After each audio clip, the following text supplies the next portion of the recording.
It's finally happening.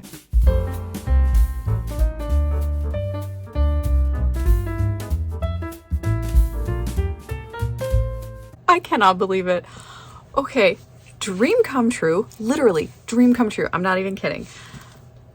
If you follow my channel, you know that I've completely fallen off on videos in the last few months. I quit my job, things got crazy, and I barely read. However, one of the things that hurt the most is that I fell off of following the Game of Tomes, which is done by Emmy Reads and Carolyn Marie Reads, and broke my heart because I loved the books that they chose. I loved following along. I love those two. They're just the sweetest. And Emma is who got me back into reading after a very, very long time. I have wanted them on their Game of Tomes to do what is my favorite book ever, which was the first book I read after I decided to get back into reading, and it like changed my life.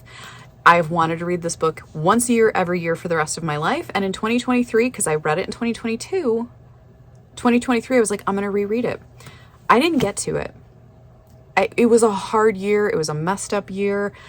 And I did not get to it. And it was very sad. And then Emma drops the announcement that the Game of Tomes for 2024 is going to be 6 books because they're picking actual tomes. Gigantic, big old beasts of books. And number 1 is the book I have been dying to read again, the book I've been dying to get her to read, and she's doing it. It's The Count of Monte Cristo. Oh my gosh. I cannot contain my excitement. So I'm going to link to her video. Please, please, please go watch her video. She talks about all 6 books. It's technically more than 6, but you'll get it when you watch it, that they're going to be doing for Game of Tomes. I highly encourage everybody to participate to the extent that they're able and that they desire. I think it's going to be so much fun. But also The Count of Monte Cristo. Okay, so this is the first book I've ever annotated. I've had this thing for a long time that I cannot write in a book. It's sacrilege. I can't do it. This book, I could not keep myself from annotating. And then I sent her a copy after I fell in love with this book, and it changed my entire trajectory of the last few years of becoming a reader again. And I was just like, I had to thank her somehow. So I sent her a box of goodies and include like a Sailor Moon pen. It wasn't a Sailor Moon pen, but it was a little pen that had like a moon on top and it was pink and the moon spins. It's like a fidget spinner. And I'm like, this is totally Sailor Moon. And I know she loves Sailor Moon. I do too. And I sent her a copy, among other things, in another book. I sent her a copy of this and I tagged one quote in it, and it's this one here. I wrote her a note in the front of the book and she read it on camera in her Game of Tomes announcement, and it like, my heart was so full in that moment. I seriously almost cried. I watched her video like 4 times. I'm so excited. So I'm bummed that I did not read this in 2023, but the book for January and February, because this is a big old boy, is going to be The Count of Monte Cristo, and I get to read it again. And also, you'll notice that my annotations are like only really at the back half. I was that far through before I decided to actually annotate it. And so my plan was the next time I go through and read it, I'm going to annotate it from cover to cover. Hold on, let me get there. I have a sticky note in here of what each of the colors means, because yes, this is color coded. I'm going to make an entire vlog about The Count of Monte Cristo as I go through and read it in my annotations, but I'm so excited because I want to share with you basically like a preview for that, I guess. Okay, so you will see I have purple, blue, green, yellow, orange, and it's just orange. It looks pink because it's next to the purple, but it's just orange. Okay, so green, quotes of goodness, kindness, and purity. Purple, quotes of revenge, evil, or malice. Orange, manipulation by Edmond Dante. Blue, the divine, providence, heaven's justice. And purple, false or mistaken identity, and references, because I ran out of colors, but also references to the Count as the supernatural. So a major theme of this book is good versus evil, but not in necessarily the hearts of men, but in terms of divine justice. So the main character, Edmond Dante, is taking revenge on those who've harmed him. It changes how he views the world entirely, and so he eventually sees himself as executing heaven's judgment against those who are evil and malicious and hurt other people. Also him. I mean, it's very much a story of his own personal revenge, but he starts seeing himself as like a sort of divine justice kind of thing. Everyone else, so that's how he sees himself as he thinks he presents, is this sort of divine justice. Now, for the rest of the world seeing him, they think of him as almost a supernatural being, and they tend to think of him as an evil supernatural being. There's a lot of references comparing him to a vampire, more because of his physical presentation than anything that he really does necessarily. But he also has this very mysterious air about him because he takes on the persona of the Count of Monte Cristo instead of Edmond Dante. And he has, as part of his overall plan, numerous identities to throw people off of things that he does for people that are good and things that he does against people that are retribution. So he's this very mysterious person that nobody really knows. And so the themes in this of supernatural tending towards evil and this sort of divine justice, you know, him being like a messenger or an angel of retribution, good versus evil in that sense. And that was so fascinating to me.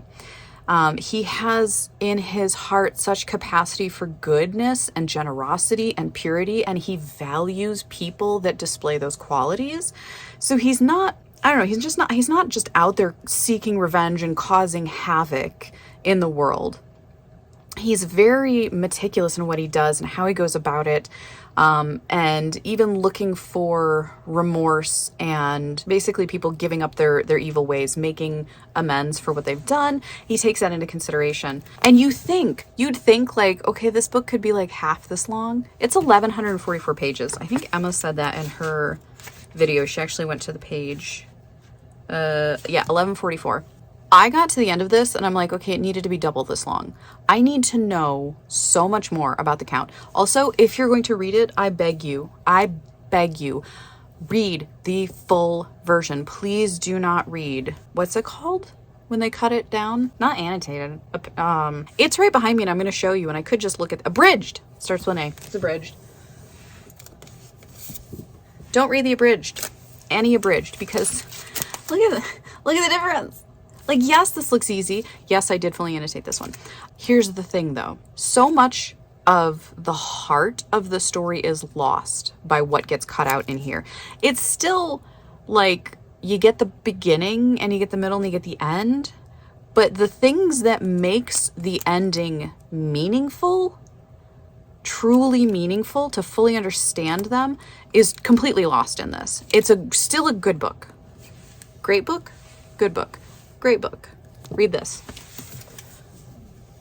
Oh my god, I love actually having my bookshelf in my video filming area now.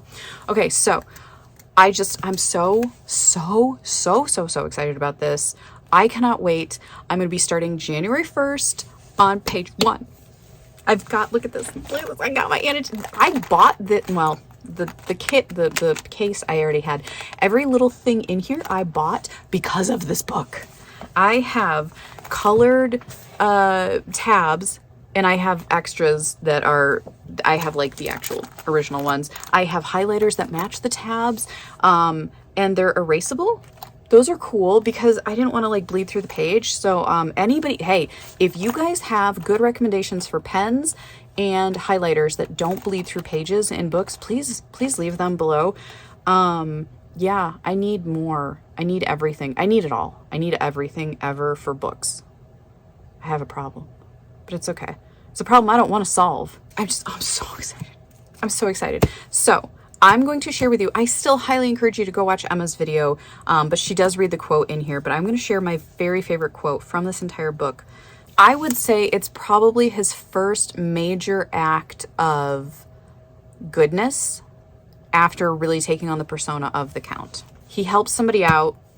He does it anonymously. A lot of his deeds are completely anonymous because he doesn't want the attention. He doesn't want the accolades, and he he doesn't want the thanks for it, because I think he feels that that would diminish part of the gift, is if people knew and could thank him for it. I think that's how he looks at it. But he's looking on from a distance and seeing somebody who basically he just saved his life in a very, very meaningful way. Anytime you save somebody's life, it's in a meaningful way. But reading the story, you would understand the context. But anyway, my favorite quote is, "Be happy, noble heart. Be blessed for all the good thou hast done and wilt do hereafter, and let my gratitude rest in the shade with your kindness." I love Edmond Dante. I love him so much. Also in the same speech is one of my also favorite lines, and you can see one is yellow and then the other is purple. And purple, as we have learned from my key, is quotes of revenge, evil, and malice. So, same speech. "And now," said the unknown, "farewell kindness, humanity, and gratitude. Farewell to all the feelings that expand the heart. I have been heaven's substitute to recompense the good. Now the God of vengeance yields to me his power to punish the wicked." And scene. Okay, so yeah, I'm too excited. Like, I literally cannot sit still. I cannot wait to start this. It is the 26th of December. Does December have 31 days? Wait, does anybody else do the knuckle thing? I grew up knowing the knuckle thing. I've never met another person who does the knuckle thing. Everybody else that I know does the rhyme or whatever, which is 30 days, have September, April, June, and November. All the rest have 31, except February, which is weird. Okay, but I learned the knuckle thing. So if it's on the knuckle, it's 31. If it's not on the knuckle, if it's in between, it's 30. January, February, March, April, May, June, July, August, September, October, November, December. So December is 31 days. Yes, I am an adult, and yes, this is how I still have to go through my brain to determine how many days a month has. So if it's the 26th, I have like, what, 4 days? I'm also really bad at math, but I also don't care. 27th, 28th, 29th, 30th, 31st. So in 6 days, on the 6th day, I can begin reading the greatest book ever written. So I hope you will join the game of tomes. I hope you will pick up this. If nothing else, pick up this book. You can take your time with it, but here's the thing. Do you like Batman?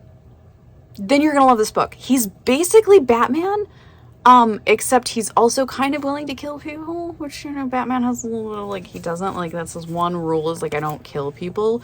The account's totally gonna off you, if you're on his list. But like, this book is literally never boring. There is a small section in the middle when he's in Rome and you're like, okay, it feels very disconnected from the rest of the story. I'm not understanding it. It's still good. It's still entertaining. It is probably the slowest part of the book, but oh my gosh, does it matter to the rest of the book? Like, to me, it wasn't even like boring. It wasn't slow enough for me to feel like, I don't know. It was still great. I will say, if you're at all susceptible to like slowness, that might be the part you get kind of like fidgety in. It's not that long. You're going to get through it.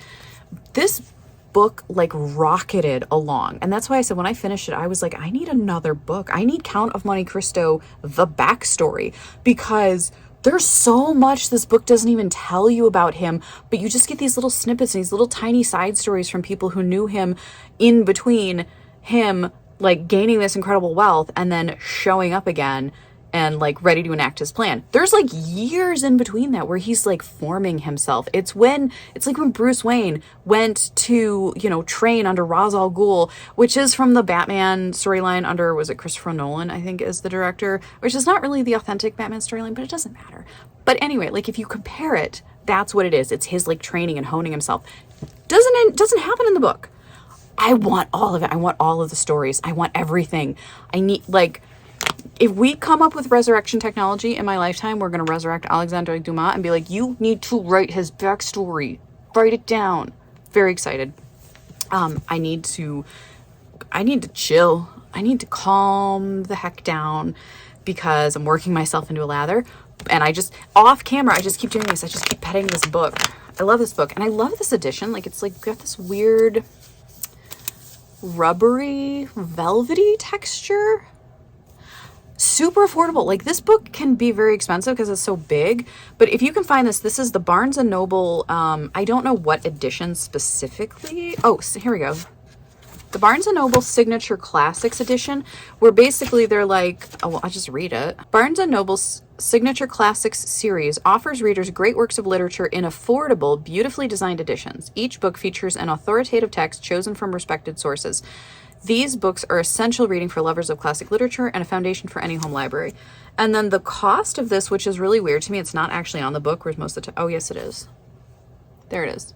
It was $15. I might have even been cheaper by the time I bought it for this chonker. So if you can, maybe look for this specific edition at a Barnes & Noble or Barnes & Noble online, just because it is very affordable. It's so good. It's so good.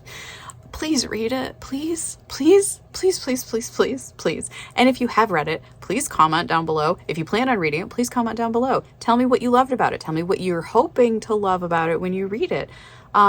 Just comment and talk to me about this book because I'm so excited. Okay, that is it. I need to, take a nap, drink some tea, pet a cat. I don't know. I need to calm down. You need to calm down. Okay, I'm not going to go into Taylor Swift right now. But, if you want to talk about Taylor Swift and Monte Cristo, there is a booktuber. Her name is... Oh, I just started watching her stuff, and I'm trying to think of what her name is. She has... I think it's Sailor Pluto as her profile. Why can't I think of her name? I will try to put the name up here. She read The Count of Monte Cristo, and I think she has like a whole vlog about reading it. And she was noticing like Taylor Swift lines or like things that reminded her very much of Taylor Swift songs, which I just thought was delightful in her video. This is gonna drive me crazy that I can't think of it. I will put it up. Check out her video on Monte Cristo. If I can find it again, which I probably can, I will also try to put the link down below. Down below will be the link for the Game of Tomes announcement on Emma's channel. And yeah, go read this book, okay? I love you. Bye.